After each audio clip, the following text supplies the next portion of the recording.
പ്രതികൂല കാലാവസ്ഥയെ തുടർന്ന് ചെന്നൈ കൊളംബോ ഇൻഡിഗോ വിമാനം ലാൻഡ് ചെയ്യാനായില്ല. കൊളംബോയിൽ ഇറങ്ങേണ്ട വിമാനം കോയമ്പത്തൂരിൽ ഇറക്കി. യാത്രക്കാർ ബുദ്ധിമുട്ടിലാണ്. വിവരങ്ങളുമായി കോഴിക്കോട് നിന്ന് ചേരുന്നത് ദീപക് ധർമ്മടമാണ്. ദീപക്, വിശദാംശങ്ങൾ എന്തൊക്കെയാണ്? യാത്രക്കാരുടെ കാര്യത്തിൽ എന്തെങ്കിലും തീരുമാനമായോ? ക്രിസ്റ്റീന, യാത്രക്കാർ ബുദ്ധിമുട്ടി എന്നുള്ളതാണ് നമുക്ക് ലഭിക്കുന്ന വിവരം. അതായത് ചെന്നൈയിൽ നിന്നും കൊളംബോയിലേക്കുള്ള വിമാനമാണ് ഇൻഡിഗോയുടെ വിമാനം. അത് 3 തവണ ലാൻഡിംഗ്, 2 തവണ കൃത്യമായ ലാൻഡിംഗ് ശ്രമം നടത്തി. പക്ഷേ എന്നാൽ പ്രതികൂലമായ സാഹചര്യമായിരുന്നു. 3ാമത്തെ തവണ ശ്രമിക്കുമ്പോൾ തന്നെ അത് ഡൈവേർട്ട് ചെയ്ത് പോകേണ്ട സാഹചര്യം ഉണ്ടാവുകയാണ് ചെയ്തത്. അങ്ങനെ വൈകിയാണെങ്കിലും കോയമ്പത്തൂരിലേക്ക് ലാൻഡ് ചെയ്തിരിക്കുന്നു.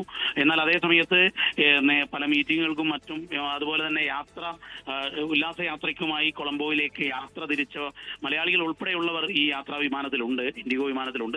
അവർ ഇപ്പോൾ യഥാർത്ഥത്തിൽ ബുദ്ധിമുട്ടുകയാണ്.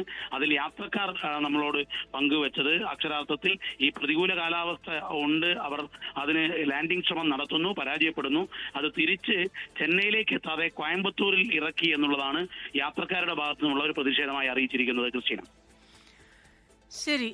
ദീപക് ധർമ്മടമാണ് കോഴിക്കോട് നിന്ന് വിശദാംശങ്ങളുമായി ചേർന്നത്.